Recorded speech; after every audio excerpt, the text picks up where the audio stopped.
Valde, that's how you say good day in Latin. Welcome to the Roman Republic.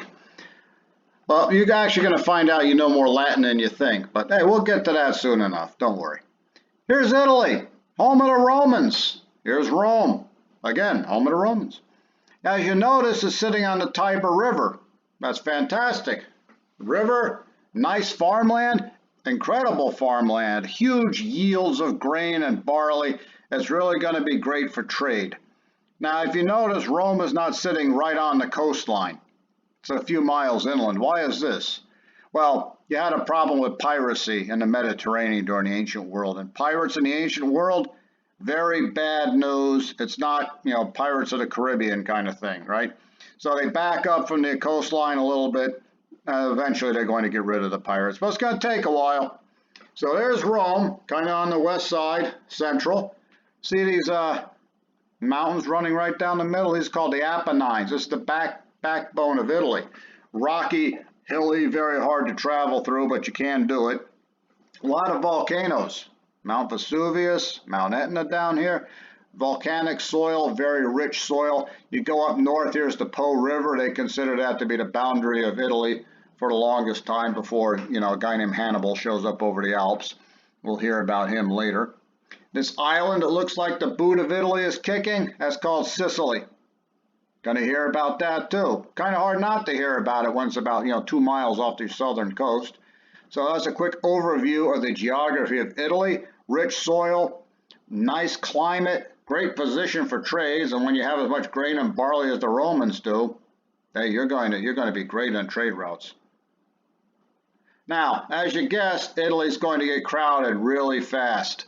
Because when you have good food supply, end up with a lot of what? People. And as you can see, Italy is not very wide, east to west, with the Apennines running down the middle. So you have to kind of go north to south. Here is where Rome lives, right there, Romans. A little place called Latium, home of the Latin people. Latin, Latium. Romans speak Latin. Down south, is your old friends here, the Greeks. Lots of Greeks in southern Italy. The Romans will be absorbing lots of Greek culture, and for a while, Rome almost looks like Greece 2.0. Up here to the north, we have the Etruscans. Now, we're not sure exactly where the Etruscans came from, just, one day they were there, but they came to dominate Latium. Not really sure how, whether it was outright conquest or perhaps some kind of intermarriage, Etruscan king or queen marrying a Latin king or queen. These things happen. But the Etruscans dominate northern Italy, central Italy, and they are controlling Latium. Down here, see if it says Punic? That's what the Carthaginians are. You'll be hearing about them. Don't worry. They're not going anywhere. Founding of Rome. Traditional date, April the 22nd, 753 BC. Ever hear the saying, were you raised by wolves? It comes from Rome, because Rome's founders, Romulus and Remus, was raised by a she-wolf, according to legend anyway.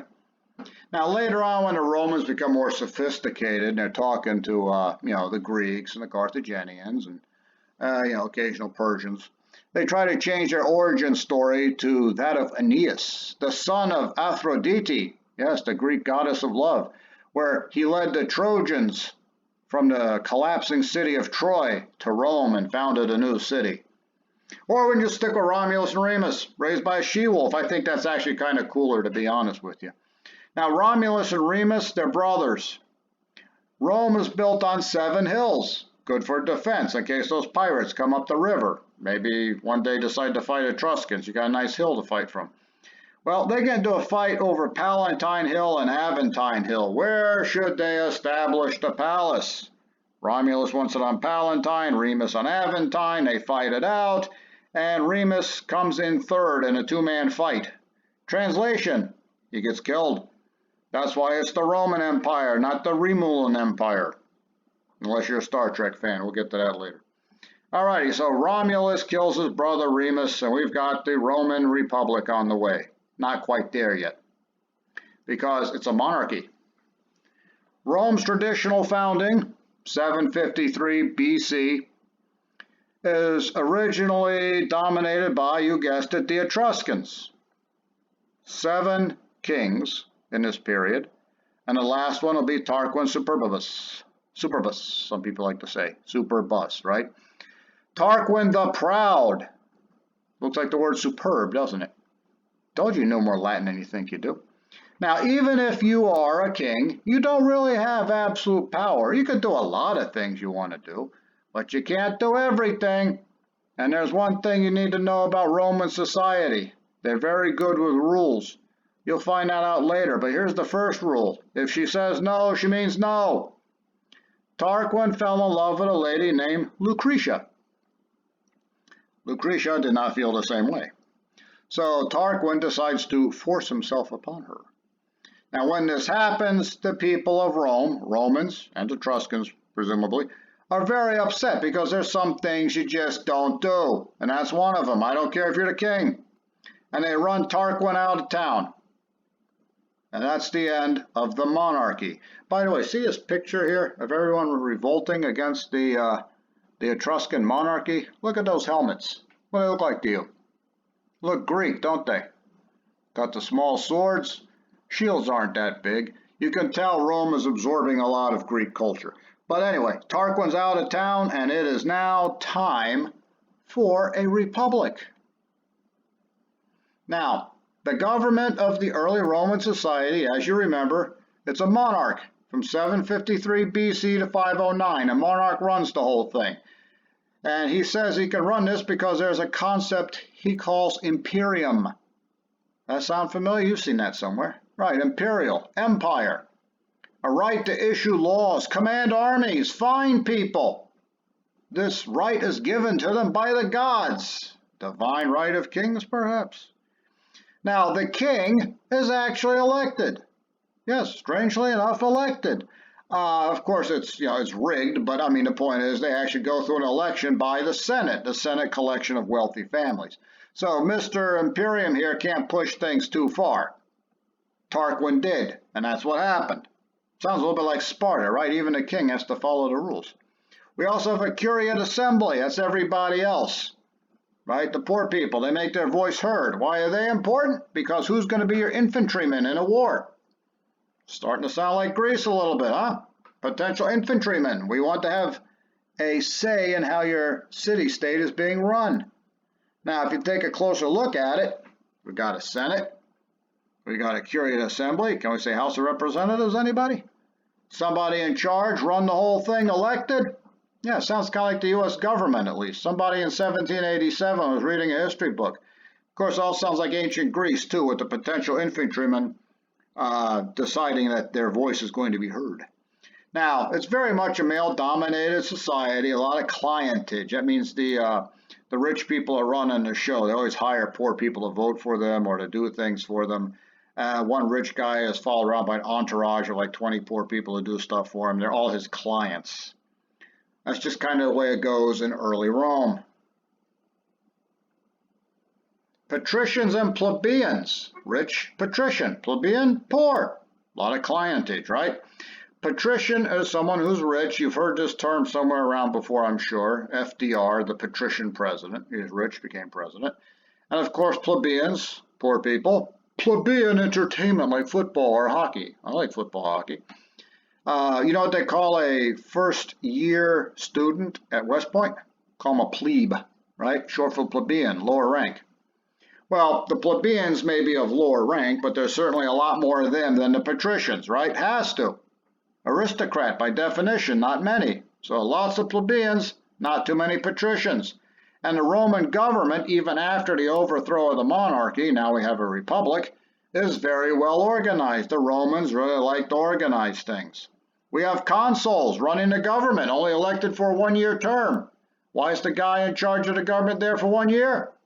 So we can't have a dictator, so we don't have a monarch again. The Romans are so mentally scarred by the memory of a monarchy that they will avoid anything they can to have one person have too much power. But they're starting to fill out a bureaucracy too, so the government can run. We've got quaestors. Those are accountants. Why are they important? Because if you're going to collect tax money, you want to know where the money's going. Quaestor, important guy. Proconsuls. They back up the consul if they need them. Censors. people who keep everything running. Later on, plebeians force election of a tribune. A tribune looks out for plebeian interests in the Senate. They pass a bill that looks like it's going to harm plebeians. This tribune shouts, "Veto! I forbid!" Has to be overridden by a 2/3 vote. Does this sound familiar? 450 BC, we got the 12 tables. That's Rome's first law code. 12 tables, all the laws on public display. Got to keep things fair. If it's not fair, we end up with a revolution. If you thought the French Revolution was bad, imagine what a revolution is like in the ancient world. Yeah, French Revolution times 20. Now, eventually, all government positions are open to plebeians. It's still tilted towards the patricians. They got the money. But, they're smart enough not to push it too much, right? We call this the struggle of the orders, people who study the evolution of the Roman government. Struggle of the orders, circa 500 BC to about circa 300 BC. It wasn't like they were aware at the time it was going on, like New Kingdom and Old Kingdom. It's just something we put on to organize it for ourselves.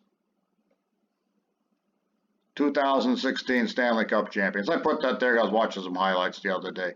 Yeah, I'm still upset about my Penguins not going to the Stanley Cup. All right, the Roman maniple. This is the battle formation. What do you notice about it? Yep, shields, kind of elongated looking. See people throwing javelins.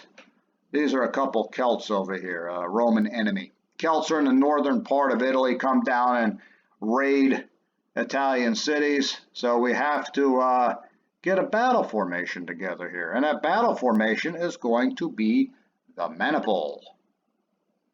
Comes from the Latin word manus, hand, right? Manual, hand. Manual dexterity, hand again. Now, the Roman maniple was developed after the Gauls, or Celts, whatever you want to call them, sacked Rome in 390 BC. The Romans, before then, had used a Greek phalanx. Yeah, I wonder where they got that idea. From the Greeks down south again, right? Anyway, they line up in front of Rome, went a few miles out, and the Gauls/Celts rode around them and sacked Rome. Time for a new battle formation, and that's where the phalanx shows up. Turns out the phalanx is pretty good for hill fighting, too, against the Samnites up in the Apennine Mountains. 350s BC, lots of campaigns against them. Because those shields, if you look at them, kind of square, they fit together like fish scales almost. You make a different kinds of formations, look like a tortoise. You can actually climb hills with these things. Check out the movie Rise. You see it happen all the time. Usually 120 men to a maniple, 3 ranks of 40. End up with 5,200 people to a legion. That number goes up and down, so don't worry too much about that. So the Roman maniple is what the Romans are going to use to basically conquer the known world. Yeah, they figured this one out. It's very maneuverable. Can go in bad terrain, go in good terrain, climb hills with it. Roman maniple. They got their money's worth out of that. That's what it looks like from the air. Here are the Celts, Gauls, Germans. Is that somebody's dog? Anyway, going straight at the Romans. You can see the Romans in their little maniples here. This guy can go here, that guy can go there. They stay, he comes around. All kinds of things you could do with a maniple. Very, very flexible. Hence, manus, the hand. Now the Romans are going to take over Italy south of the Po River. All of Latium taken over by 338 BC. Samnite Wars are going to be over by 290 BC. They go up into the hills, people throwing rocks, trying to start avalanches. The maniple is very good for climbing hills. They are going to conquer the Apennines. Now we go after the Greeks in southern Italy. Magna Graecia is what they call it, Great Greece. Of course, Great Greece on the other side, you would think, over there in Greece, but hey, that's what they called it. So in 280 BC, Pyrrhus comes charging over, rescuing with his elephants. That's right, they brought elephants over, all the Diadochi fighting each other. And here we go, we got the Punic War, 280 BC to 279 BC, the Roman maniple against the Macedonian phalanx. And the first time out doesn't work too well for the Romans. Because how am I supposed to get past that Macedonian phalanx? Try to go through the side, cavalry, you've got elephants over there. It was a tough, hard battle. Malventum, they called it, right? Mal, bad, ventum, bad event. Romans lost. They come back again the following year, the Battle of Asculum in 279 BC. The Greeks have their elephants out there. The Romans figured something out. They said, we're going to bring mice, all right, or rats, even better, scare the elephant. But problem is, they never got a chance to use it because one of the elephants heard its baby crying in the back of the Greek lines, turned around and rampaged right back through. Smashed up the Macedonian lines. History turns on some weird things sometimes. Battle of Asculum in 279. Of course, Pyrrhus will go on to win a couple more victories, but seems to lose interest and heads over to Sicily. The reason he loses interest because even when he beats the Romans, his army gets mauled pretty bad. And after one of these victories, he is reputed to have said, "One more such victory, and we are lost." That's where we get the term Pyrrhic victory. You win, but you tear yourself to pieces. Asculum is the beginning of the end for the south of Italy. The Romans are going to run it over. It is just a matter of time. See, one more victory and we are ruined. All right, now here's the problem. You've got Sicily. What about Sicily? Well, Sicily got the Greeks over in Syracuse, and you've got the Carthaginians coming out of North Africa, present-day Tunisia, a city called Carthage. Rome is going to stumble into the world empire business kind of by accident. They never really intended to do this. They figured they'd conquer Italy south of the Po and call it a day. Well, you've got a huge power next door like Carthage, and it doesn't feel like leaving. And you don't know where they're going next. So Syracuse calls Rome in for help. Plus, they had some mercenaries called the Sons of Mars kind of lose control of it. They took over the Straits of Messina, that part of Sicily that almost touches Italy. And off we go. We've got the Punic War between Rome and Carthage. Look at that first one, 264 to 241 BC. It's a long war. It's a tough war. 24 years war. How about that? Romans are good at siege warfare, but you know what Sicily looks like? Rocky hills and everything else. It is not an easy place to fight, and it takes a long time. Rome is finally going to win. They win through sheer determination, sheer dodginess. And it turns out they got to build a navy. Yeah, see, Carthage has a very strong navy. Rome has a very strong army. Heard this before someplace? Yeah, Peloponnesian War, ring a bell. So they're going to have to build their own navy. Now, the Romans have a few bucks, right? Can't really depend on Persia as they're banked or too far away. Of course, there is no Persia. Now it's all Diadochi fighting each other. So they begin to construct ships.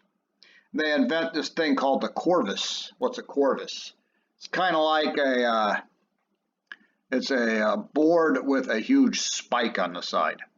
So your Roman ship comes up to a Carthaginian, you drop the corvus, the spike punches into the wood, and guess what? You got your legionaries run overboard and take over the Carthaginian ship.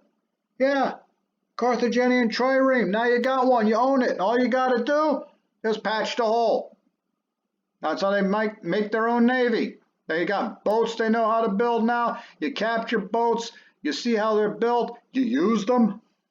That's how they're going to defeat Carthage. Now, they make a mistake here. They make a mistake. They come down heavy on the Carthaginians.